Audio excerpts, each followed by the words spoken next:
হচ্ছে ঠিক আমাদের পাশে রাজশাহী, রংপুর, চট্টগ্রাম এই এরিয়াগুলো হচ্ছে একবারে আমাদের একদম পশ্চিমবাংলার পাশে। তো পশ্চিমবাংলার পাশে যে এরিয়াগুলো আমাদের আছে সেগুলো নিয়েই আমাদের বেশি চিন্তাধারা, কারণ বাংলাদেশ পশ্চিমবাংলাকে একটা ট্রানজিট এরিয়া ভাবে নিচ্ছে।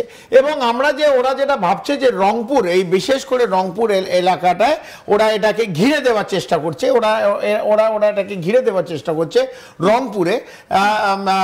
ওইখানে একটা লালমনিরহাট বলে একটা যে জায়গা আছে, নিশ্চিতভাবে সবাই জানে, ওখানে একটা বড় এয়ারফোর্স বেস বাংলাদেশে করার ট্রাই করছে। সেখানে চীনকে ডেকেছে, সেখানে পাকিস্তানকে ডেকেছে, এই বিভিন্ন লোকদের, এই বিভিন্ন এক্সটার্নাল এজেন্সিদের ডাকা হয়েছে। আমরা যেটা আপনি এখন একদম দেখাচ্ছেন, এই একবারে আমাদের পাশে এই এরিয়াগুলো আছে, যেখানে রাজশাহী এখানে দেখছেন। এই এরিয়া দিয়ে যদি আমরা দেখি, একদম ওপরের দিকে আমরা যদি চলে যাই, এই বিশেষ করে এই এরিয়াটায় রংপুর যেখানটা আছে আমাদের যে বাংলাদেশের রংপুর, সেইখানটা দিয়ে ওরা কিন্তু আমাদের ভয় দেখাতে চাইছে। বিশেষ করে শিলিগুড়ি করিডোর, যেটা বললাম প্রথমে শুরুতে, সবচেয়ে কম দৈর্ঘ্য যেটা 22 কিলোমিটার। কিন্তু ওরা জানে না যে রংপুর, লালমনিরহাট ওদের যেখানটা আছে, আমরা কিন্তু কমপ্লিটলি সেই জায়গাটা ইতিমধ্যে ঘিরে দিয়েছি। ইতিমধ্যে আমরা কিন্তু রংপুরে পুরো কমপ্লিট ঘিরে দিয়েছি। আমাদের 3টে নতুন বেস এসে গেছে, সেটা ধুবড়িতে আসামের দিকে একটা বেস, তার আমাদের পশ্চিমবাংলা একটা বেস এসে গেছে চোপড়া এবং কিষানগঞ্জ বিহারে। তো লালমনিরহাট অথবা রংপুর জেলাটাকে আমরা কিন্তু 3 দিক দিয়ে কমপ্লিটলি ঘিরে নিয়েছি। এই যখন আমরা ঘিরে নিয়েছি, ওরা যা ইচ্ছে করতে পারে, কিন্তু ওরা জানে না এই 3টে যে গ্যারিজন আছে, এই 3টে গ্যারিজন কি করতে পারে। আমাদের কমিউনিকেশন নেটওয়ার্ক আছে ওখানে, আমাদের ওখানে প্যারা কমান্ডো স্পেশাল টিম রাখা হয়েছে। এই বিভিন্ন যখন আমরা এই কাজগুলো করে ফেলছি, এই পুরো জায়গাটা ঘিরে ফেলছি, এই যে ওরা যে হ্যাঙ্গার বানাবে, এই বিভিন্ন জায়গায় যে ওটা ভাবছে ওটা করবে, সেখানে যে কতভাবে ওরা করতে পারবে সেটা কিন্তু একটা আমি একটু ম্যাপের মাধ্যমে একটু দেখানোর চেষ্টা করছি। এই যে আমরা যে জায়গাগুলো আপনি বলছিলেন রংপুর, আমরা একটু জায়গাগুলোতে পৌঁছানোর চেষ্টা করি। যে রংপুর এখান থেকে আমাদের একদম শিলিগুড়ির পাশেই রংপুর, আমরা এখানে একটুখানি যাওয়ার চেষ্টা করছি। না, আপনাকে আরো ছোট করতে হবে, আপনাকে এদিকে শিলিগুড়ির পাশে আসতে হবে। আপনি এই যে রাজশাহী, এখানে দেখুন, রাজশাহী ঠিক উপরে। না, আপনি নিচে আসুন। এই রাজশাহীর উপরে হচ্ছে রংপুর, ঠিক রাজশাহী হচ্ছে রংপুর। হ্যাঁ, তো আপনি এই জায়গাটা আপনাকে দেখাতে হবে। যখন দেখাচ্ছেন, এইটা হচ্ছে রংপুর। এই রংপুরটা নিয়েই পুরো, এখানে লালমনিরহাট, রংপুর নিয়েই পুরো এদের কথা। তো সেই জায়গাটা আমরা যদি এই রংপুরটা দেখাতে পারি, এবার আমি ডিসটেন্সটা যদি মাপার চেষ্টা করি, আপনি রংপুর থেকে আপনি প্রথমে নিয়ে নিন আমাদের আসামে যে আমাদের পয়েন্ট যে করেছি, সেখানটা নিন। ধুবড়ি প্রথমটা লিখুন, ধুবড়ি।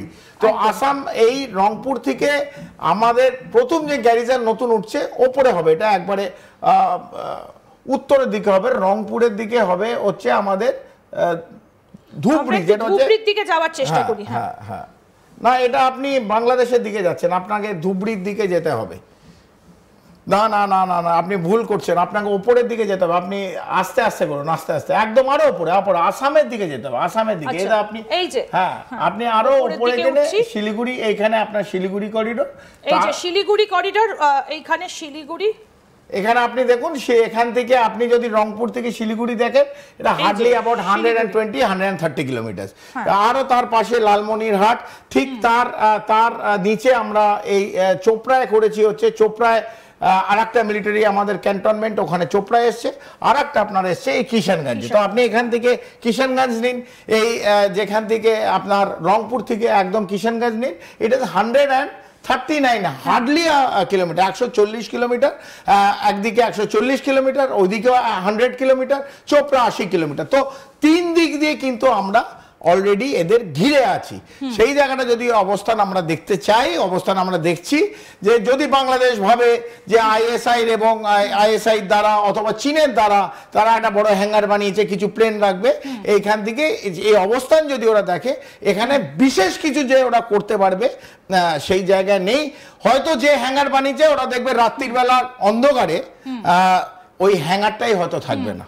তো আমরা যদি আরেকটু আপনি যে জায়গাগুলোর কথা বলছিলেন ম্যাপের মাধ্যমে যদি একটু যাবার চেষ্টা করি, এই যে কিষানগঞ্জের কথা বললেন, আর আপনি আমি কিষানগঞ্জ বললাম, আমি ধুবড়ি বললাম, আমি চোপড়া বললাম। ধুবড়ি বললেন। এই যে চোপড়ায় যদি আমরা একটু দিনাজপুরের ভেতরে ঢুকি,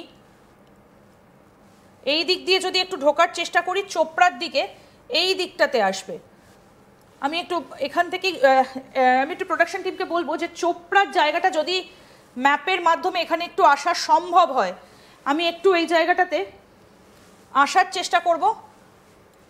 আচ্ছা, যেভাবে ঘেরার চেষ্টাটা করা হচ্ছে সেই জায়গাটা, অর্থাৎ এই যে রংপুর, এই জায়গাটাকে সামনে রেখে রংপুর একটা জেলা, রংপুরটা কমপ্লিট, রংপুরের মধ্যে বিশেষ ওদের যে যেখানে ক্লিয়ার করেছে ওটা হচ্ছে এই এখানে চোপড়া। এবার আমাদের খুঁজে পেতে অনেকটা সুবিধা হবে। আর চোপড়া আর লালমনিরহাট হচ্ছে ওদের যেখানে নতুন হ্যাঙ্গার আসছে, এয়ারফোর্স বেস আসছে, সেখানে হয়তো চীন কিছু JF-17 রাখবে। এগুলো প্রত্যেকটাই স্ট্র্যাটেজিক স্টান্স নিচ্ছে যে ভারতকে ভয় দেখাবার জন্য। ভারত 140 কোটির দেশ, এই বৃহৎ আমাদের সঙ্গে বাংলাদেশ, ইন্ডো বাংলা দেশ বর্ডার প্রায় 4000 কিলোমিটারের ওপর, পশ্চিমবাংলার সঙ্গে 2217 কিলোমিটার। প্রথম কথা, আজকে সামরিক বাহিনীর মিলিটারি ওয়ার্ল্ড ইন্ডেক্সে ভারত হচ্ছে 4র্থ নাম্বার এবং বাংলাদেশ 35-36 এবং পাকিস্তান 12। সেই জায়গায় যদি ওভারঅল আমরা দেখি, আমাদের ইটস ভেরি ক্লিয়ার যে বাংলাদেশ নিশ্চিতভাবে তার নিজের জমি, নিজের বায়ু, নিজের জল হয়তো আউটসোর্স করে দিয়েছে CIA অথবা ISI-কে। তাতে ভারতের কিছু যায় আসে না। ভারত জানে ভারত কি করতে পারে এবং সেইভাবে কিন্তু ভারত স্টান্স নিয়েছে। এই আপনাদের সামনে আবার দেখছেন ধুবড়ি, এখানেও আমাদের বরফুগাঁও এই মিলিটারি ক্যান্টনমেন্ট, এখানে নতুন ক্যান্টনমেন্ট এখানে হয়েছে ধুবড়িতে, যেটার এই 3টে জায়গায় যে মিলিটারি স্টেশন হয়েছে, ধুবড়ি, চোপড়া এবং কিষানগঞ্জ, এইটাকে লালমনিরহাট অথবা রংপুরকে অথবা শিলিগুড়ির করিডোরকে আরও স্ট্রেংথ বাড়াবার জন্য এই 3টে, এটা মেনলি স্ট্র্যাটেজিক কমিউনিকেশন, এদের সার্ভেলেন্স রাখার জন্যে টাইম টু টাইম এখানে প্যারা কমান্ডো টিম আছে, স্পেশাল ফোর্সেস টিম আছে, তারা ইনফরমেশন নেবে অ্যালং দ্য ইন্টারন্যাশনাল বর্ডার।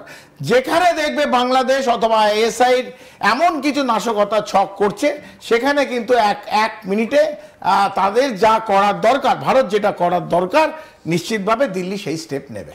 একদমই। এবং এর পাশাপাশি এবার যে বিষয়টার দিকে আমরা নজর রাখবো, কোন কোন জায়গাগুলো দিয়ে ভারত ঘিরতে পারে সেই বিষয়টা নিয়ে আপনাদের সামনে আলোচনা করছি। এবার প্রশ্ন হচ্ছে, তাহলে ভারতের তরফ থেকে